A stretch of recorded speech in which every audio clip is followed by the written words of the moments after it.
ভগৱন্ত যে অজব্ৰহ্ম, ভগৱন্তৰ যে জন্ম নহয় প্ৰকাৰতে পদে আমাক একদম স্পষ্ট কৰি গৈছে। অস্বভাৱতে অজময়ী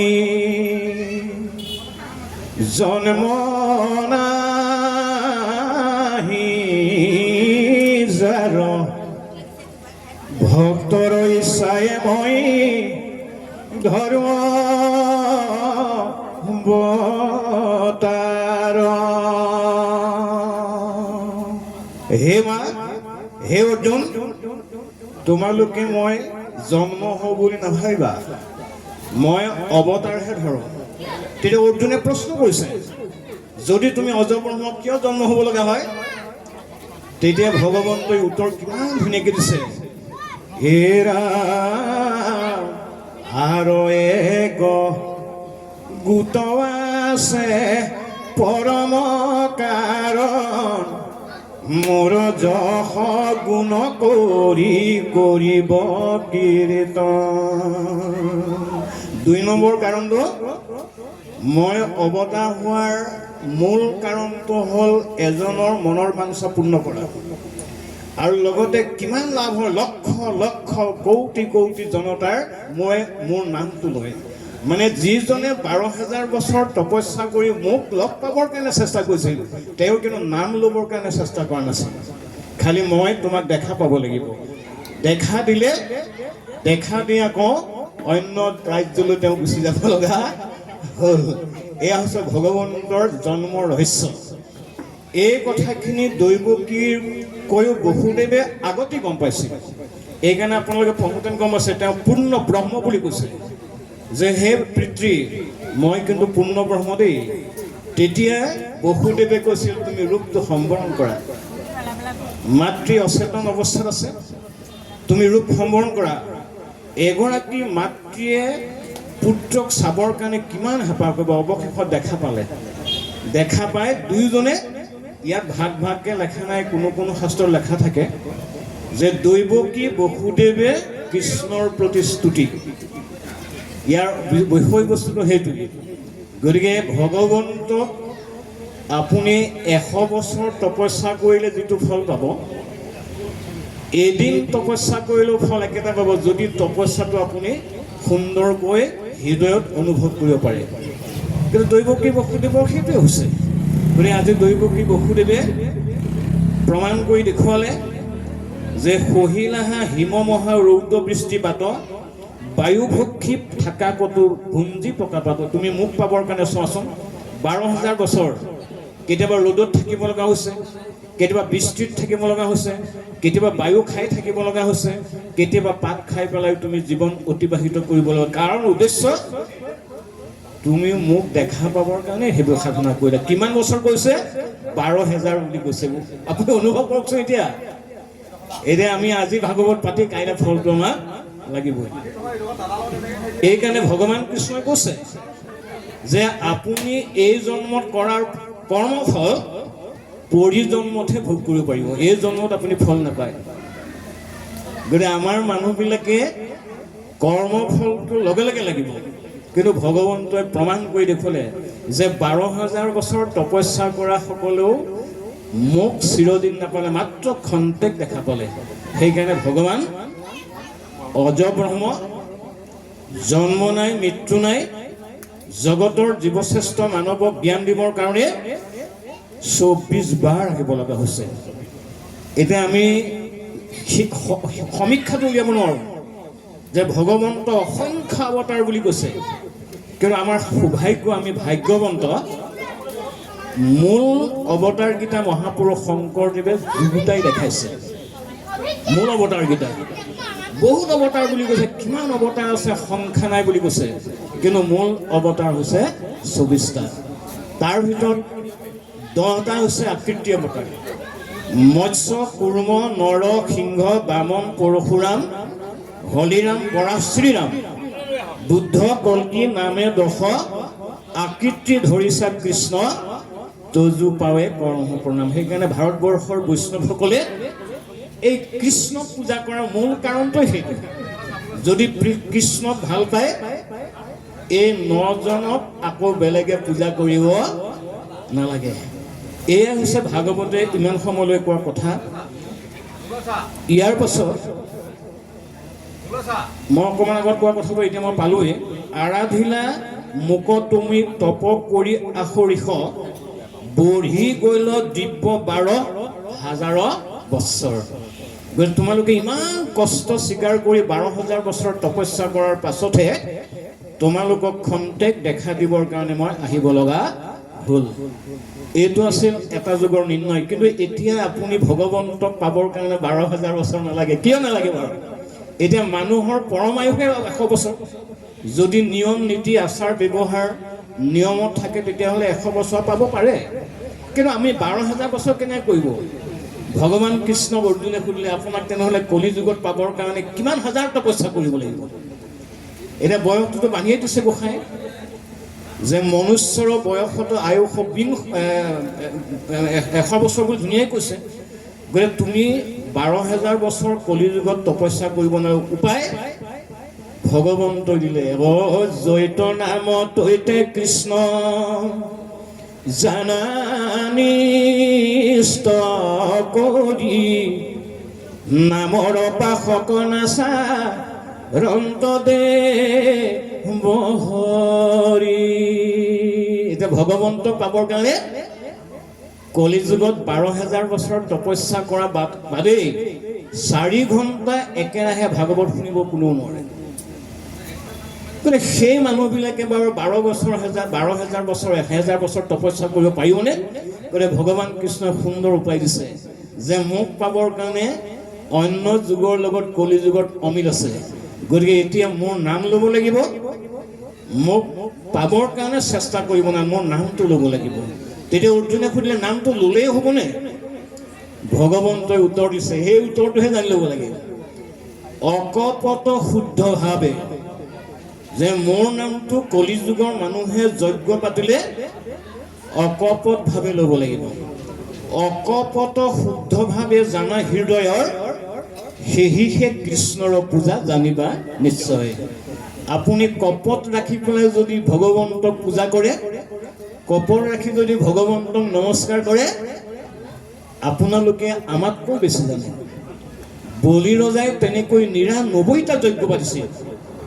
ভগৱন্ত আহিয়ে যায়, কিন্তু দেখা পায় যে অহংকাৰ লাহেকৈ ঘৰ গেটৰ পৰাই ঘূৰি গুচি যায়। এনেকৈ 99টা মহাযজ্ঞ পাতিও ভগৱন্তক নাপালে, প্ৰমাণ কৰি দেখুৱালে। গতিকে 99টা যজ্ঞ কেনেকৈ পাতিছিল? নাম মাত্ৰ যজ্ঞ কৰে শ্ৰদ্ধা নাহি যাৰ, শাস্ত্ৰ বিধি নাহি মাত্ৰ অহংকাৰ সাৰ। যজ্ঞ কৰি যিটো জনে মধ্য জ্ঞান কৰে, তাত পৰে কোনো পাপী আশ্ৰয় সংসাৰে। ভাগৱতৰ মানুহ গ'ল কিন্তু গ'ল, ভাল ৰৌমা চানিলেই আৰু। আমাৰ মানুহবিলাক সেইটো হৈ আছে না, ভকত যেনে তেনে গ'ল আৰু এসাঁজ ভালকে খাওঁ, সেইটো যজ্ঞ হ'বনে? ভাগৱত যজ্ঞৰ 24 ঘণ্টা পাছলৈকে, বিজ্ঞানে কৈছে আমাৰ 24 ঘণ্টাৰ পাছলৈকে তেনে যজ্ঞ যদি পুনৰ পতা হয়, যজ্ঞৰ পৰা কলি যুগত ফল পাব নোৱাৰে। ভাগৱত পাতি চব মানুহ হাঁহি থাকিব পাৰিলেহেঁতেন আজি, কিয় নোৱাৰে? নিয়মটো বেদৰ মতে হোৱা নাই। সেইকাৰণে বেদত লিখিছে যে নামমাত্ৰ যজ্ঞ কৰে শ্ৰদ্ধা নাহি যাৰ, শাস্ত্ৰ বিধি নাহি মাত্ৰ অহংকাৰ সাৰ। যজ্ঞ কৰি যিটো জনে মধ্য জ্ঞান কৰে, তাত পৰে কোনো পাপী আশ্ৰয় সংসাৰে। গতিকে ভাগৱত যজ্ঞৰ পদ্ধতি যদি শাস্ত্ৰসন্মত নহয়, বিজ্ঞানসন্মত নহয়, ভাগৱত যজ্ঞ পাতিলেও আমি অধোগতি যাব লাগিব। ইয়াৰ উদাহৰণ ভাগৱতে বহুত দিছে, আপোনালোকে শুনি আমনি লাগি যাব। গতিকে আজি ভাগৱতৰ নীতি নিয়ম আমাৰ মানুহবিলাকে বহুতে, হয়তো আপোনালোকে মানিছে মই ক'ব যোৱা নাই, বহুতে আমাৰ নামানে। যেনে তেনে ভকতকেইজন নঙলা পাৰ হ'বহে আৰু, ভালকৈ এসাঁজ খাওঁ বুলি কোৱা মানুহ হয়তো অজ্ঞতাও হ'ব পাৰে, মই সেইটো কোৱা নাই, সেইটো অজ্ঞতাৰ কাৰণে হ'ব পাৰে। গতিকে অনুৰোধ জনাইছোঁ যে এনেদৰে ভাগৱত বা এনেদৰে ঈশ্বৰৰ সেৱা কৰি 24 ঘণ্টা পাছলৈকে আমি যাতে কোনো হিংসা ধৰ্ম নকৰোঁ তাৰ প্ৰতি কিন্তু আমাক ভাগৱতে অনুৰোধ জনাই আছে। ইয়াৰ পাছত লিখিছে এৰামে কবুলি মই গৈলো বৰদিয়া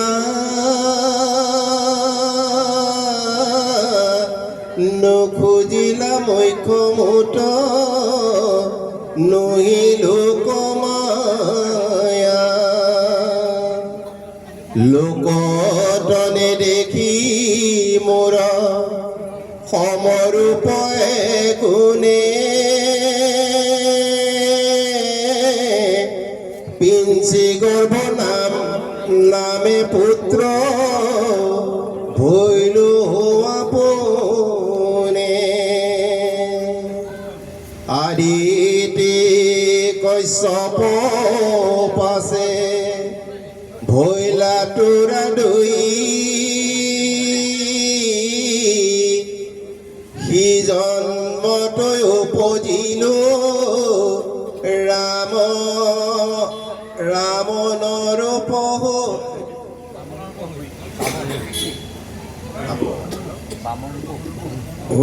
সি জন্মতৈ উপজিলো বামন ৰূপ হৈ তৃতীয় জন্মৰ বাবে নিজ ৰূপ ধৰি উপজিলো তোমাতে হয় ৰক্ষা কৰি ব্ৰহ্মৰূপে চিন্তা নহি কৰা পুত্ৰ স্নেহ ইজন্মে অৱশ্যে মুখ্য পাইবা এই দেহ। মানে আগতেও তোমাক 3 বাৰ মই দেখাইছিলো, কিন্তু তোমাৰ একমাত্ৰ ইচ্ছা কৰিছা যে পুত্ৰৰূপে লাগে। গতিকে পুত্ৰৰূপে তোমাৰ মনৰ বাঞ্ছা পূৰ্ণ কৰিবৰ কাৰণে মই 3য়বাৰ তোমাৰ ঘৰলৈ আহিব লগা হ'ল। আগৰ কথাখিনি তুমি ইচ্ছা প্ৰকাশ নকৰিলা, প্ৰকাশ কৰিছিলা যদিও তোমাৰ উদ্দেশ্য যিকোনো প্ৰকাৰে তোমাক মুক্তি লাগে নে ভক্তি লাগে এনেকুৱা বিচাৰিছিলোঁ আমি, কিন্তু তোমাক লাগে কেৱল পুত্ৰৰূপে। গতিকে পুত্ৰৰূপে বিচৰাৰ কাৰণে মই পৰৱৰ্তী দাপৰ যুগত তোমালোকৰ ঘৰলৈ আহিব লগা হ'ল। এয়া হ'ল ভগৱন্তৰ নিষিদ্ধ মুখৰ বাণী। গতিকে চাওকচোন, ভগৱন্তই মনৰ বাঞ্ছা পূৰ্ণ কৰিবৰ কাৰণে কিমানবাৰ আহিছে। যিকোনো বাৰত তোৰ মনৰ বাঞ্ছা পূৰ্ণ হয়, কিন্তু বিচৰা নাই। কিয়? পুত্ৰৰূপে লাগে। এতিয়া পুত্ৰৰূপে ক'ত জন্ম দিলে? বসুদেৱ দৈৱকীক কংসৰ অন্ধকাৰ কাৰাগাৰত। অনুভৱ কৰক, দুয়োজনকে শিকলিয়ে বান্ধি থৈছে, ইফালে এজনক সিফালে এজনক। মধ্যম ৰাতি এই অন্ধকাৰ কাৰাগাৰতে ভগৱন্তই দেখা দিব লগা হৈছিল।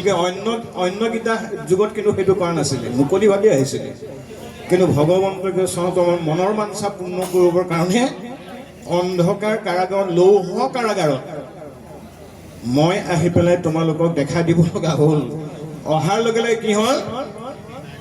বন্ধন খুলি থকা গোটেইবিলাক খুলি পেলাই তোমালোকক দেখা দিব লগা হ'ল। মোৰ এইটোৱে বুজালে যে মোৰ ঐশ্বৰিক শক্তিটো তোমালোকে চোৱা। আৰু তোমালোকে কি বুজিবা? এইখিনি কথা বাদেই কংসই যিমানবিলাক পহৰা ৰাখিছিল সকলো নিদ্ৰা গুচি গ'ল। ইয়াৰ পৰা গম পাব লাগিব মই কোন বুলি। বেলেগে আৰু তোমালোকক পৰিচয় দিব লগা একো নাই। কৃষ্ণ কৃষ্ণ দ্বিতীয়ত বামন আৰু তৃতীয়ত কৃষ্ণ। প্ৰথম সন্তান কি হৈছিলে? প্ৰথম কৃষ্ণ কৃষ্ণ কৃষ্ণ। কংস কংকিয়া যেবে শুনি পায় এ থয়নিয়া মোক গুকু লত পলুৱাই উপজিবা যুগ মায়া যশোদাৰ ঘৰে এ মোক থৈয়া তাংক লৈয়া আখি সতৰে এই তা সম্বাক বিষ্ণু ভৈলা চুপ দুই হস্তৰ আগতে ভৈ লন্ত শিশুৰ কৃষ্ণ ৰয়া দেখ পাছে বসুদেৱে শুনি ভাগিলনি হালতান পাৱৰ আপুনি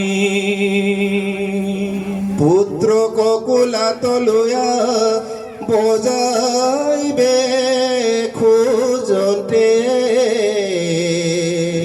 উপজিল যোগমায়া যশোদাৰ হন্তে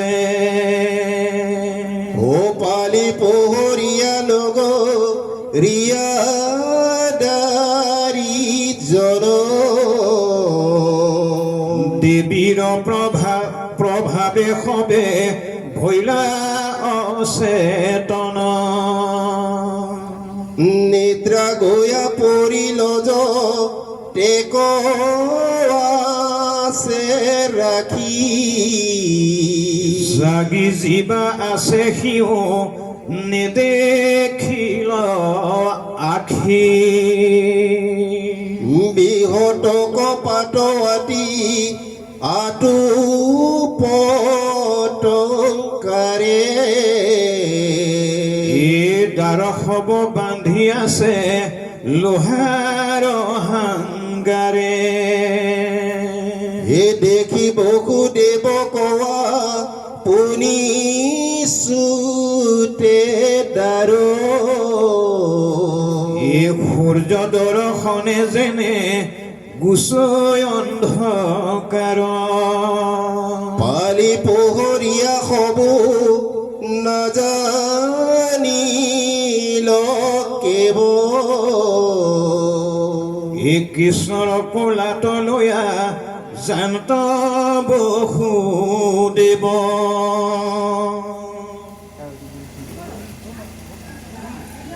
হেৰা বাৰিষা কণিকা মেঘে ওপৰত গাজে অনাই ধৰিলা ছত্ৰ আশিষৰ পৰা যে বাৰিষা যমুনা নদী ফেনে ফুটকাৰ ঢৌ দেখি লাগে ভয় ও ভাগে বজুয়ার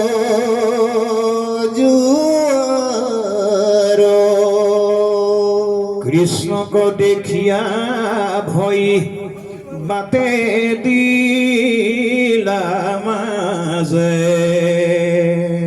রাম কদিলন্ত যেন পন্থহী রাজে রাম পয়াকে বসুদেৱে যমুনা চৰাইল এক নিমিষে ধগয়া গোকুলক পাইল নিদ্ৰা গয়া গোৱালস কলে সুতি আছে অচেতন যশোদাৰ দেখিলন্ত পাছে কৃষ্ণ কথৈলন্ত টান সজ্জাত শুৱাই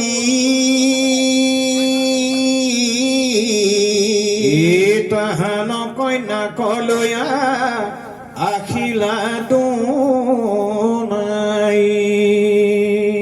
দৈৱ কিৰ লগে শুৱাই থৈলা মহাবল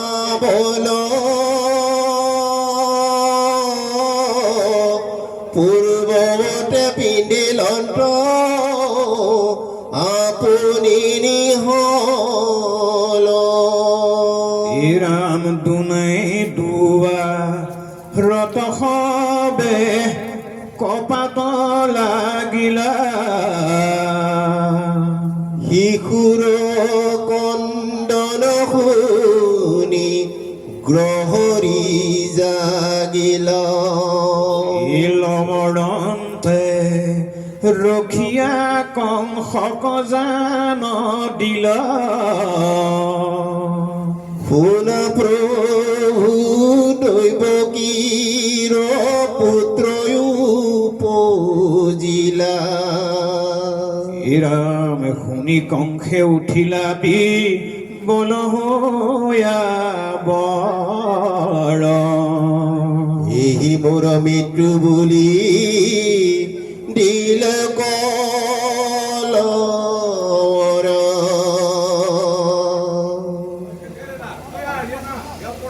পথত পৰতে যাই আউল জালকে জম যেন ভৈল কুটি ইহঁত প্ৰৱেশ কৃষ্ণৰ কিংকৰে কহে শুনা সৰ্বজন ধৰিবা সংসাৰ হৰি কথাৰ শ্ৰৱণে ৰাম এহি জানি একচিতে শুনা সাৱধানে নেৰিবা কীৰ্তন যেবে ও প্ৰাণ ঠাকুমানে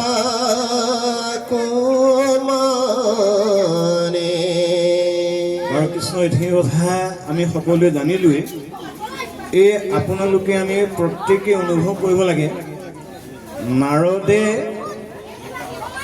যেতিয়া কংসক লগ পাইছিল বা কংস গৈ যেতিয়া নাৰদক লগ পাইছিল ইত্যাদি ইত্যাদি কথা এই পুত্ৰটোৱে নাৰদৰ মানে কংসৰ ভুল হৈছিলে যে সপ্তমটো হিচাপটো ওলাই গ'ল এই ষষ্ঠ পুত্ৰৰ হিচাপটো মোক দিব লাগে এয়া নাৰদক বিনয়ৰে প্ৰশ্ন কৰিছিল কংসই যে মই সকলো হিচাপ মোৰ হৈ গ'ল কিন্তু মই ইমান চন্তৰি পোহৰি দিয়াৰ পাছতো এই 6 নম্বৰ পুত্ৰটো ক'লৈ গ'ল মোক লাগে এতিয়া